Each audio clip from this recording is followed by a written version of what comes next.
Welcome, fellow Porsche Club of America members. I'm Nathan Merz, and today we're going to be talking about the long wheelbase early 911. A lot has been said about these cars. They're icons in our world, but I want to take a little bit of a different take that we haven't heard as much discussion around, and that centers around the choice of a power plant. Do we want an all-original early car? Do we want a period-correct motor setup, or do we want to go big displacement modern motor? How does that affect how the car feels, your emotional response, how you might want to use the car, and your level of enjoyment? So that's our topic today. We'll be talking about these three cars in the background. I hope you enjoy.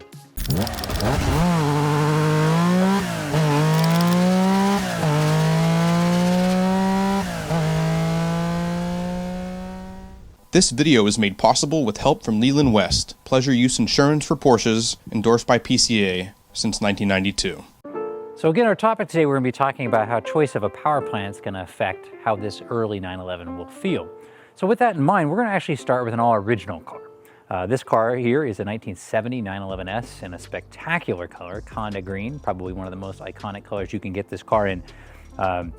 But let's do a real brief history overview of these early cars and talk about what they came with originally. So one quick caveat, I will not be covering the 73 Carrera RS. And the reason for that is, frankly, I can't afford one. And secondly, the majority of the people watching this video, it's out of their wheelhouse as well. So we're going to focus on the models that most of us are going to be able to put in our garage and own. So Porsche made this long wheelbase, what we call the F-body car, from 1969 until 1973. And they basically had three overall models. The 911T was the entry-level model, followed by the 911E, kind of slotted in the middle, and the top dog was the 911S, like this car here. During that time period, they made the motors in three different displacements. For 1969 only, they were 2-liter powered cars.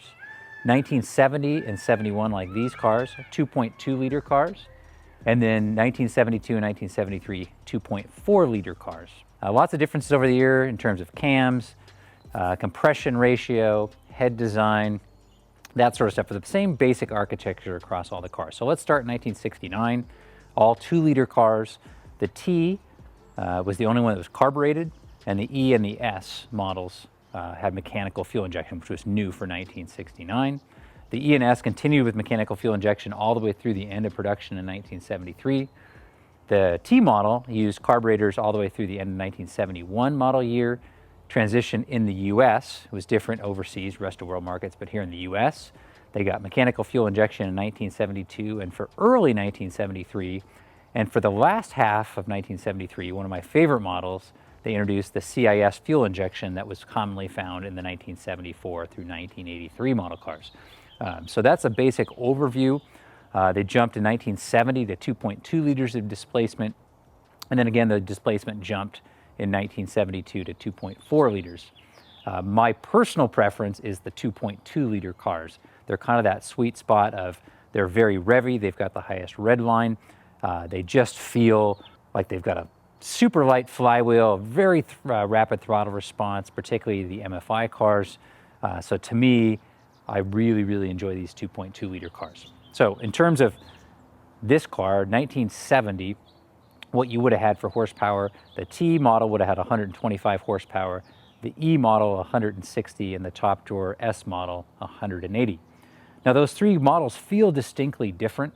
The T, of course, was the entry-level choice. It's a great car, it's got very good drivability. Although in today's world, I much prefer the MFI cars over the earlier carbureted cars. The E is actually the torquiest of all of them. I think it feels the snappiest around town. I think it's kind of the sweet spot, kind of the Goldilocks, if you will. And then the S model, this is a rev car. So even back in period when they tested these cars, the E was actually slightly quicker in the acceleration test at low speed. It's only at high speed does an S start to pull away. The S really comes alive, almost 6,000 RPM to red line. So when we go drive this car today, you're gonna see I spend most of my time north of 4,000 RPM. This is where this car really shines. So that's a basic overview of the history of what Porsche did. And what we're going to jump into is, now as you as an enthusiast, are you a best fit with an original car? You know, is that a good choice for you? And of those, which one might be a good fit, a T, E, or an S? Or are you more of a hot rod person?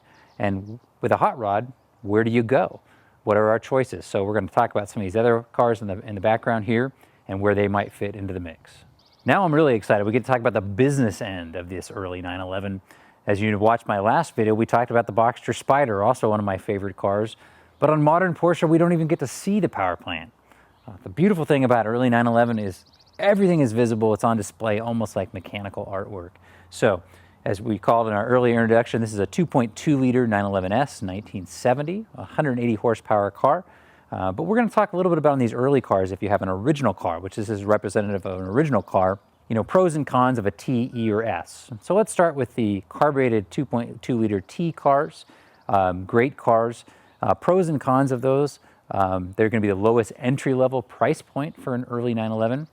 With the recent cool down in the market, you can drive a driver quality 911T of this era somewhere between $60,000 and $100,000. So a much lower price point than an E or an S.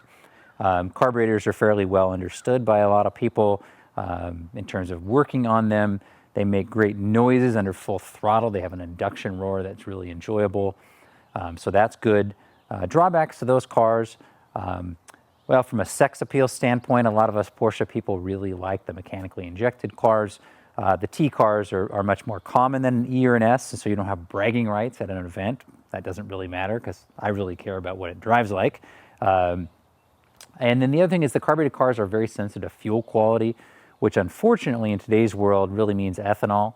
And as these cars sit around and people don't drive them, they sometimes can be a little cantankerous and a little more challenged. And I didn't run into this issue up until about 5 or 10 years ago.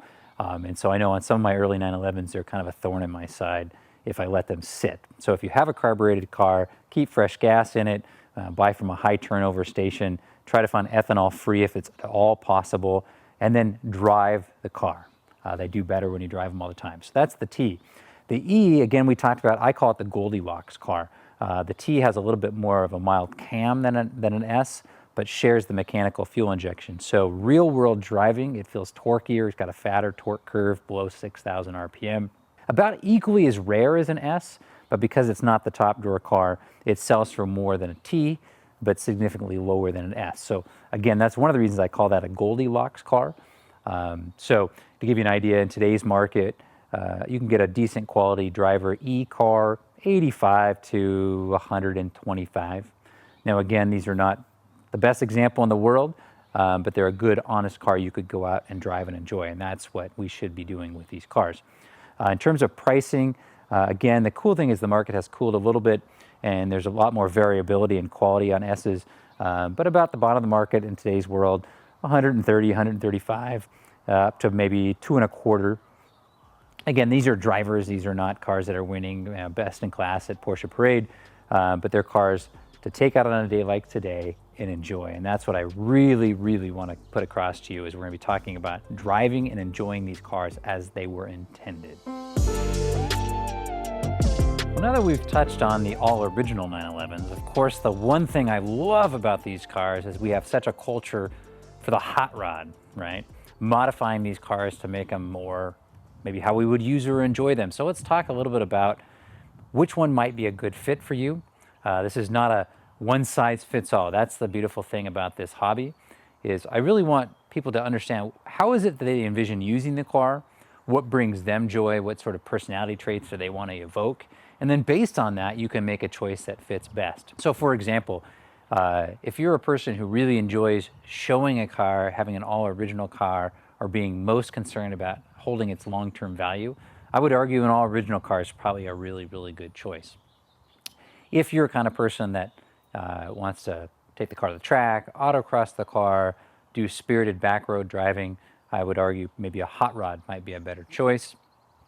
Or if you want to blend some more modern attributes with the aesthetic of an early car, a hot rod might be a good choice. So let's talk about what some of the options might be. And I want to dispel some myths and some things that I frankly had to learn the hard way. I've been driving air-cooled 911s for almost 30 years. And I have to admit, this is like a public apology here, that I used to think bigger is always better. And I'm here to dispel that number one myth. Bigger is not always better when it comes to early 911. And what do I mean by that? Well, simply shoving the most powerful motor you can possibly build into one of these lightweight chassis, although it makes for a really impressive power-weight ratio, in my opinion, doesn't necessarily make the best car. And Why is that? How is that possible? How is more not better? Well, let's talk about this. You know, if you want a fast or a modern car, or a car to perform at a very, very high level, ultimately we would just go out and buy a new GT3. So really what we're trying to achieve with these cars is we're trying to have some sort of connection, some spiritual connection between man and machine. And how do we do that? Well, one of the ways that we do that is through cohesion. Cohesion meaning that the whole system of the car comes together. It's a marriage, right? Every system is working in fine balance. So what I learned the hard way, having done this myself, shoving a 3.8 liter motor in an early car, was that while it sure was exciting to drive, it made great sounds and it went like stink, ultimately the car's cohesion factor was off, right? The engine felt overwhelming to the chassis. And that's even after I updated the brakes, I updated the suspension. But I found after a while I tired of it because it didn't provide me the same joy that I was looking for. So I started learning some things some of the smarter people already knew, which is it's about picking the right combination for how you want to drive the car. This is a great opportunity to take the fairly original plug-and-play 3.2 liter Carrera solution and then compare it to actually another choice, also displacing 3.2 liters, but a much more aggressive out there hot rod combination. So this is going to be really fun. I'm going to talk a little about the specs of this particular build, but then we're going to go drive the cars. And I'm hoping that in this video you can capture how they feel differently and again, what some of the pros and cons are. So basic overview on this particular build. Started as an aluminum case 3 liter motor, oversized 3.2 liter pistons, 10.5 compression to 1, fairly aggressive Elgin cams in this car. But the most interesting thing is you'll notice in here we've got PMO stacks, but we're actually running MS3 EFI. So it's got modern ITBs and EFI setup. So what it's going to have compared to, for example, a factory 3.2 liter is it's going to have throttle response, much like an MFI or a carbureted car would have, but with the intelligence of a more modern tunable EFI car. So I think you'll find when we go drive this car's got very quick throttle response, very much akin to the 2.2 liter S that we're also going to drive, but it has 3.2 liters of displacement, higher compression ratio. And to give you an idea, this car put down about 240 horsepower at the wheels, so probably 270, 280 at the crank. So compared to 180 at the crank, almost 280 at the crank, so a significant increase in overall power.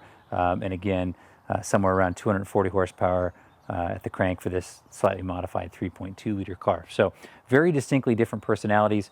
Again, I think the pros of a car like this, and you'll see it, is this car is very, very snappy. It has a shriek and a wail at the red line that is otherworldly. Drawbacks, cons, probably one, cost to build a motor like this is quite expensive, so that's a con. It's much more specialized, and so if you were going to be stuck out in the middle of nowhere and have a mechanical issue, you may find it harder to get parts or might find it harder to find a shop who knows how to work on this car. So this is a better car to own if you're a little bit more hobbyist oriented and you've got some mechanical aptitude. And then the other challenge when you deal with standalone EFI systems is they're only as good as whoever tuned them. So one advantage of a factory car is you've got teams of engineers who thought about every particular situation and the car can adapt for that. When you have these standalone EFI systems, it's pretty easy to get them to run well at 90% of the time. It's when you get an outlier situation. You're driving and all of a sudden you're at 7,000 feet and it's a high temperature, or it's high humidity, or what have you. You have low fuel quality. Is the system tuned to adapt to that? So that's one of the biggest drawbacks to them is it takes a long time and a lot of experience to get all the bugs worked out. And you still, every so often, are going to run into situations where you just couldn't have predicted or seen that's going to happen. So be excited to go drive these 3 cars, and let's get out and drive.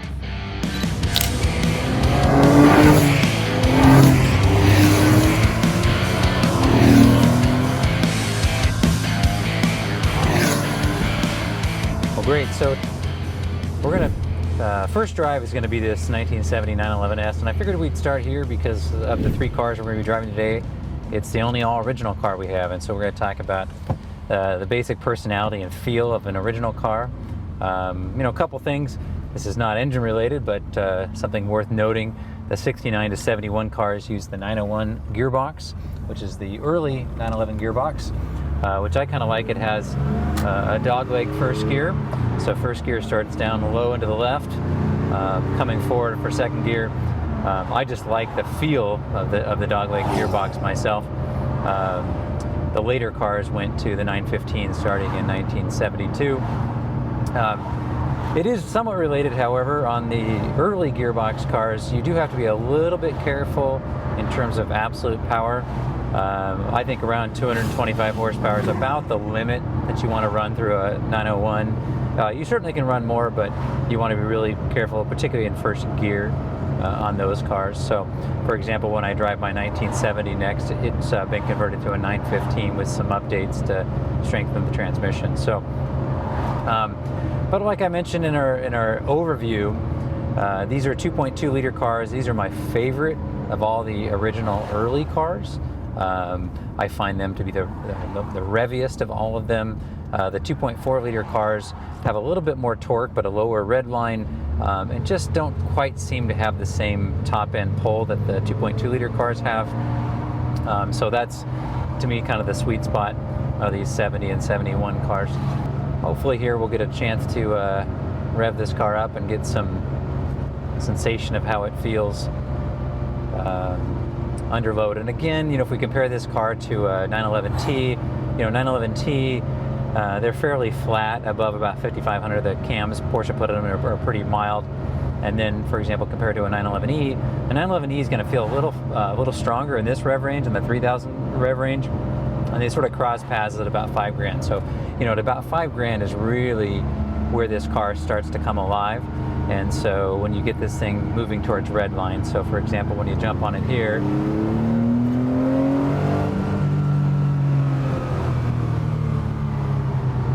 and that's the most rewarding time for me, is that final 1,000 RPM pull to red line in these cars is just a sound and a sight and a feel to behold.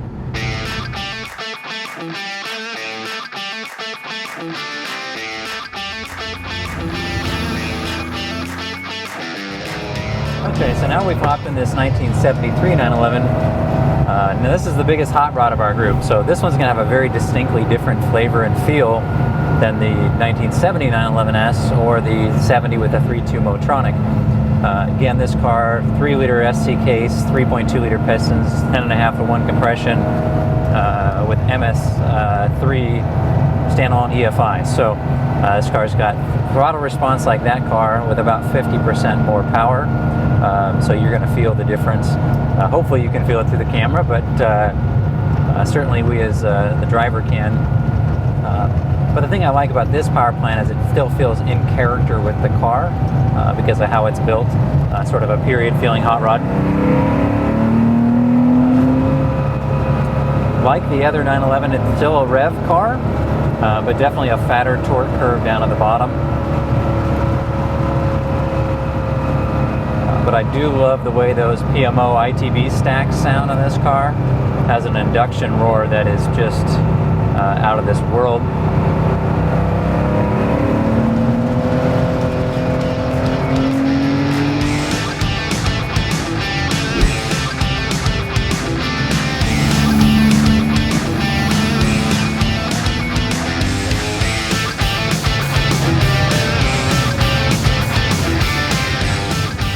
This car basically, to me, kind of summarizes what a sort of warmed over but period feeling hot rod should feel like. I really like this combination, but again, it's on that ragged edge of it could stand a little bit more brake, could stand a little bit more torsion bar, but again, I struggle with those things because then all of a sudden you lose a little bit of that light feeling. So it's right on that mix. But again, that intoxicating sound at high RPM, and that's something that's shared between this and the MFI 911S, and it'll be interesting comparison when you ride in the 3.2 liter Motronic car, how that feels. So a couple other things you would note on this car in terms of absolute tuning. This car tends to run a little bit rich. It doesn't have the drivability of the Motronic car because it's not factory tuned. It's pretty good, idle's nice, but it doesn't quite have the same sophistication, I guess, as a factory system, even though that system would have been designed in the early 1980s, right? So, but it'll be, yeah, a great chance to jump in the white car and do some comparison for you. So we'll do that.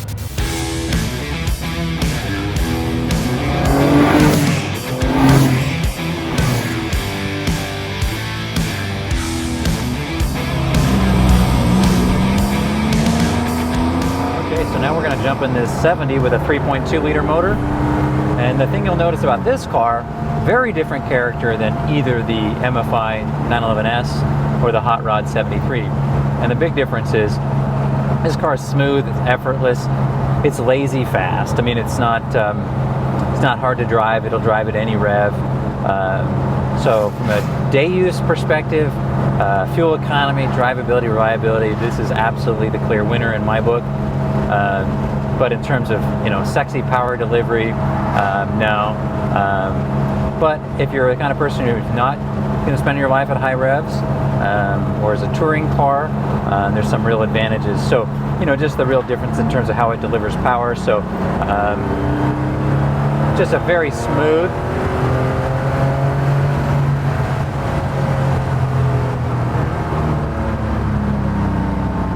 consistent power delivery, but feels very different than the other cars. Again, just for as a touring car, one thing that's nice is I don't feel the same need to keep the revs up in this car. You know, it's very happy to sort of clip along in the 2,500 RPM, 3,000 RPM range. The other cars will as well, but you can kind of tell they're saying, we don't like it here. This isn't our happy zone. This car doesn't really have that same sensation at all, so it's a more relaxing car to spend some time in. So one of the reasons of all my early cars I drive this one the most is just that thing. I mean, I can just jump in it, and it doesn't ever feel stressed out. So if I'm going to take a full 10 or 12 hour day drive to an event, this is a car that's very comfortable doing that. So I mean, that's one of the things that I find so enjoyable about this combination. But if I'm having a bad week, it's Sunday morning, it's 7 a.m. and there's some open road, I probably would drive one of my other early cars because I want that revvy, kind of edgy nature about them, right? So again, pros and cons, not good or bad, just a different feel.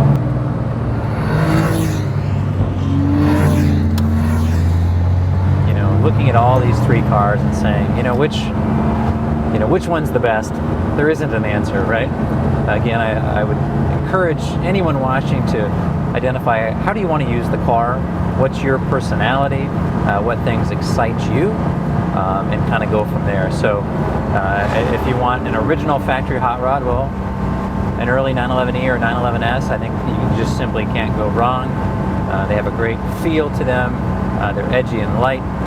You know, if you want a car that feels factory-like in reliability and usability, but has all the tactile feel of an early car, I think a 3.2 Motronic is a great combination for that. And then if you want, a hot rod, I'm a big fan of a combination similar to that. I like to keep displacement somewhere between 2.8 and 3.2 liters. I want some sort of sexy induction, be that mechanical fuel injection or EFI with ITBs. And I want something that's got a real rev-happy nature, then I'm going to go that route. So again, you really can't go wrong, but just don't fall into that trap of thinking that it's all about absolute power. No, it's all about personality.